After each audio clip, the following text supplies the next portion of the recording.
₹5 की एक टिकट सब खरीद सकते हैं। आप मेट्रो फ्री करो, that will be a way bigger action for ladies. लड़कियों को फ्री चीज़ें नहीं चाहिए। राहुल गांधी जी खुद को युवा नेता कहते हैं, उनकी उम्र क्या है पहले तो आप वो देख लो। युवा नेता तो वो कहीं से भी नहीं है। प्रधानमंत्री बनने के तो सपने देख रहे हैं।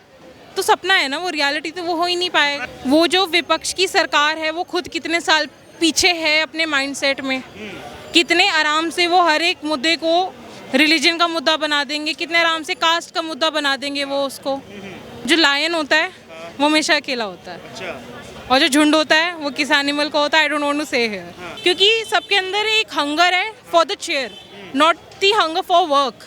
What we want hunger for work, not for the chair और द पोजीशन।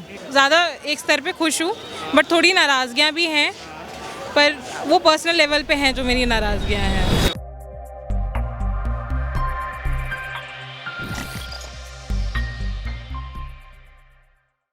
नमस्कार मैम, क्या नाम है आपका? मेरा नाम सिमरन है। सिमरन है। कहाँ के रहने वाले हैं आप? मैं दिल्ली में रहती हूँ। दिल्ली में। हाँ जी। ये बताइए, देश के प्रधानमंत्री के चुनाव होने वाले हैं 2024 में, क्या लग रहा है मुख्य चेहरा कौन होंगे? देखिए, बीजेपी में से ही कोई होगा, मोस्ट प्रोबेबली मोदी जी ही होंगे। इतने खुश हैं उनके काम से आप? खुश हूँ भी, मतलब मोस्ट ज़्यादा एक स्तर पे खुश हूँ, बट थोड़ी नाराज़गियाँ भी हैं, पर वो पर्सनल लेवल पे हैं जो मेरी नाराज़गियाँ हैं। अच्छा, पर्सनल है आपकी नाराजगी। हाँ जी। अच्छा, दिल्ली के मुख्यमंत्री हैं, वो तो कहते हैं हमने महिलाओं के लिए बहुत सुविधाएं दे दी, बस फ्री कर दी है, डीटीसी बस में मार्शल खड़े कर दिए हैं, महिला सुरक्षा की बात करते हैं। तो अरविंद केजरीवाल को किस मैदान पे देखते हैं आप? आपको पता है यूरोप में कितनी सारी कंट्रीज़ हैं जहाँ पे बस मेट्रो सब फ्री है लेडीज़ के लिए। पर देश की राजधानी में उन्होंने दे रखी है और राज्यों में नहीं है। आपको पता है यूरोप में कितनी सारी कंट्रीज़ हैं, मोस्टली हर जगह, ऐसा कुछ अलग नहीं किया उन्होंने। पर इंडिया के लेवल पे देखा जाए तो अलग है ना। ₹5 की एक टिकट सब खरीद सकते हैं। आप मेट्रो फ्री करो, that will be a way bigger action for ladies. लड़कियों को फ्री चीज़ें नहीं चाहिए। आई एम अ स्टूडेंट, ठीक है, मैं अपने लिए प्लेटफॉर्म बनाना चाहती हूँ, मैं फ्रीबीज नहीं चाहती हूँ। मेरे को की चीजें जनता नहीं चाहती।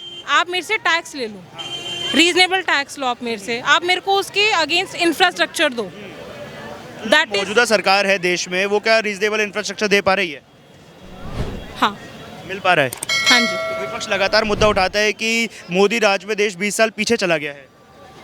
वो जो विपक्ष की सरकार है वो खुद कितने साल पीछे है अपने माइंडसेट में। कितने आराम से वो हर एक मुद्दे को रिलीजन का मुद्दा बना देंगे, कितने आराम से कास्ट का मुद्दा बना देंगे वो उसको, है ना। आरोप मोदी जी पर लगाते हैं। मोदी जी एक बड़ी फिगर है, उन पे आरोप लगाना बहुत आसान है। कोई एक ऊंचे पोजीशन पे होता है, उसको नीचे खींचने की कोशिश की जाती है ना, तो वही हो रहा है यहाँ पे भी। पर अब सारी विपक्षी पार्टियों ने एक झुंड बना लिया है, महागठबंधन। फिर एक आ गए हैं, जैसे 2019 में दोबारा एक हुए थे, सब हाथ पकड़ के, आपने फोटो देखी होगी, खड़े हुए थे। तो इस बार उन्होंने बोला है कि 2024 में मोदी जी को सत्ता से उखाड़ कर फेंक देंगे। हो पाएगा? जो लायन होता है वो हमेशा अकेला होता है, अच्छा। और जो झुंड होता है वो किस एनिमल का होता है, I don't want to say here, so you know that, I don't want to abuse here. तो मोदी जी शेर है। हाँ, तो उन पर लगातार आरोप भी लगता है, जैसे राहुल गांधी कई बार कहते हैं कि युवाओं को रोजगार नहीं दे पा रही है ये सरकार। एक तो राहुल गांधी जी भी नहीं कहूँगी मैं, वो डिसरिस्पेक्ट हो जाएगा उनके सरनेम को। राहुल गांधी जी खुद को युवा नेता कहते हैं, उनकी उम्र क्या है पहले तो आप वो देख लो। युवा नेता तो वो कहीं से भी नहीं है। दूसरी बात, कभी उन्होंने सुना है कि युवा कहना क्या चाहते हैं? आप कोई सी भी वीडियो उठा लो उनकी, हार्वर्ड की उठा लो, इंडिया के कॉलेज की उठा लो, हर जगह मोदी जी के नारे लग रहे होते हैं। हर जगह से एक फ़नी वीडियो निकल के आ रहा होता है उनका, आलू का की लीटर हो रहा होता है, दूध का किलो हो रहा होता है। जिस इंसान को इतना बेसिक नॉलेज नहीं है, उसको आप क्या क्या कह सकते हो? प्रधानमंत्री बनने के तो सपने देख रहे हैं। तो सपना है ना, वो रियलिटी तो वो हो ही नहीं पाएगा। नहीं पूरा हो पाएगा। नहीं हो पाएगा। सारे विपक्ष एक हो गया तब भी नहीं हो पाएगा। विपक्ष एक क्यों हो रहा है? क्योंकि वो डरा हुआ है, और ये लोग ऐसे हैं कि ये आपस में ही लड़ भिड़ेंगे। इनका ये जो टीम बना है ना, ये भी ज़्यादा टाइम तक नहीं रह पाएगा। क्यों? क्योंकि सबके अंदर एक हंगर है for the chair, not the hunger for work. What we want hunger for work, not for the chair और द पोजीशन। राहुल गांधी को ये लगता है कि मेरी दादी थी, मेरे पापा थे, तो ये उनका हक है। ये उनका हक नहीं है। It is what something you have to earn, not what you will get. कुर्सी की खींचतान हो रही है इसका मतलब। जी हाँ जी हाँ जी। तो कुर्सी तक नहीं पहुंच पाएंगे सब मिलकर भी।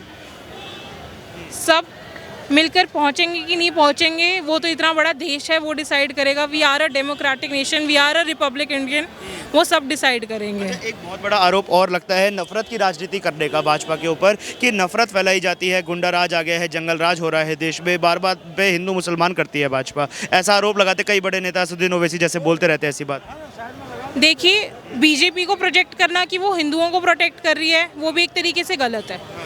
जब हिंदुओं को ज़रूरत थी बीजेपी की बंगाल में, वहाँ पे कोई एक्शन नहीं था। जब पालघर में साधुओं के को मारा गया इतने बुरी तरीके से, आज तक वहाँ पे कोई एक्शन नहीं है। ठीक है, तो बीजेपी को ये प्रोक्लेम करना कि वो हिंदुओं की बहुत मदद करता है, वो भी एक तरीके से गलत है। मैं एक हिंदू हूँ, पूजा पाठ करने वाली इंसान हूँ, और इस चीज़ को लेके मैं उनसे नाराज़ हूँ कि वो हिंदुओं की उस तरीके से मदद नहीं करते हैं जिस तरीके से उन्हें करनी चाहिए। जो समय एक्शन का होता है वो वहाँ से गायब होते हैं। फिर भी लगातार उन पे इसी चीज़ का आरोप लगता रहता है, क्योंकि ये बहुत ही सॉफ्ट टारगेट है। आप यहाँ पे किसी को भी बोल दो बहुत आसानी से, मैं हिंदू हूँ, आप यहाँ पे किसी एक मुसलमान इंसान को खड़ा कर दो, मेरे को उनसे कोई दिक्कत नहीं है।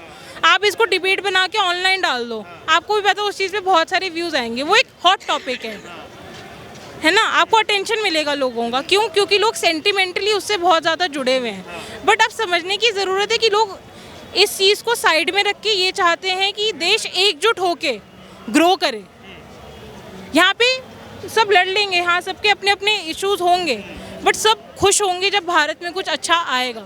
देखिए, मैं बीकॉम कर चुकी हूँ, मैं अब लॉ कर रही हूँ, मुझे तो नहीं लगता कि रोज़गार की कोई कमी है। नहीं है कमी। सामने लिंक्डइन खोलूँगी, सिर्फ इंटर्नशिप की बात कर रही हूँ, जॉब की नहीं बात कर रही हूँ। लॉ तो ऐसा प्रोफेशन है जो हर 5वां 6ठा बंदा कर रहा होता है। 200 इंटर्नशिप खड़े खड़े मैं आपके सामने भी दिखा दूंगी। तो फिर लगातार ये मुद्दा क्यों उठाता है विपक्ष की? युवाओं को रोजगार नहीं मिल पा रहा है, युवा देश में बेरोजगार बैठे हैं। हमारी देश की जो सबसे ज़्यादा पॉपुलेशन है वो यूथ पॉपुलेशन है। मेजॉरिटी जो पॉपुलेशन है वो 15 के एज से लेके 60 के बीच में है। तो टारगेट ऑडियंस क्या हुआ उनका? यूथ ही होगा ना। तो यूथ को कैसे इन्फ्लुएंस करेंगे आप, है ना? यूथ इन बातों से क्या इन्फ्लुएंस हो पाएगा? जिनके पास रोजगार है वो इन्फ्लुएंस होंगे। जिनके पास रोज़गार है उन्हें पता है कि रोज़गार लिया कैसे जाता है। जिनके पास रोज़गार है, जिन्होंने बिजनेस सेटअप किया, उन्हें पता है कि कैसे किया जाता है। मैं पढ़ाई करती हूँ, मुझे पता है कि एक आपने स्कीम सुनी होगी कि बिज़नेस ईज करके, आपको उसमें इतना ज़्यादा रिलीफ है एक बिज़नेस स्टार्ट करने के लिए, स्टार्टअप के लिए कितना ज़्यादा रिलीफ है। आपको 5 साल तक टैक्स नहीं भरना होता, कितना बड़ा आराम है वो। स्मॉल बिजनेस करके कॉन्सेप्ट आया, कितना बड़ा आराम है वो। अभी जब कोरोना के टाइम में इस सारे बिजनेस को लेके कितने सारे अमेंडमेंट हुए थे, कितने सारे रूल्स एंड रेगुलेशंस आए थे जिसकी कोई हद नहीं है। तो सरकार तो अपनी तरफ से कर ही रही है। पर सरकार अब एक मुद्दे पर जहाँ पर विफल मानी जा रही है वो है महंगाई का मुद्दा, कि पेट्रोल 100 के पार चला जाता है, सिलेंडर 1000 के पार चला जाता है। कहीं ना कहीं आम आदमी की जेब पे उससे फ़र्क पड़ रहा है। हमें ये समझना चाहिए कि महंगाई सिर्फ भारत में नहीं है, ग्लोबली महंगाई बहुत ज़्यादा है। अमेरिका जैसे देशों इतने ज़्यादा इफेक्ट हो रहे हैं, वहाँ पे कहा जा रहा है कि दोबारा रिसेशन आने वाला है। जो इतनी जाइंट इकोनॉमी है जिसको सब इतना लुक फॉरवर्ड करते हैं, जब वो फॉल आउट होने के कगार पे है। कितना बड़ा बैंक अभी जो था उसने बैंकरप्सी घोषित कर दी। That was the largest bank there who was funding all the startups there, है ना? जो वो इतना इफेक्ट हो रहा है, तो कोरोना के आफ्टर मैथ तो होगा ना इकोनॉमिकली। जो इतना टाइम से कुछ प्रोडक्शन नहीं हुआ, कुछ काम नहीं हुआ, कोई मैन्युफैक्चरिंग नहीं है, तो उसका कोई आफ्टर मैथ तो आएगा ही देश पे, है ना? तो ये वो आफ्टर मैथ है, और ये एक पॉइंट के बाद ठीक होगा। जितनी बुरी हालत बाकी देशों की है इंटरनेशनली, उतनी भारत की नहीं है। भारत में अभी भी कंट्रोल में है वो। तो ये बात समय में चीज़ ठीक हो पाएगी, ऑब्वियसली होएगी। ग्रोइंग इकोनॉमी है ना, 3rd नंबर पे है ना इकोनॉमी, तो ग्रो ही कर रही है ना। इसका मतलब क्या है कि ग्राफ अपवर्ड्स है। 5वें नंबर पे था, 3rd नंबर पे 3rd नंबर पे है, तो ग्रो। Thank you.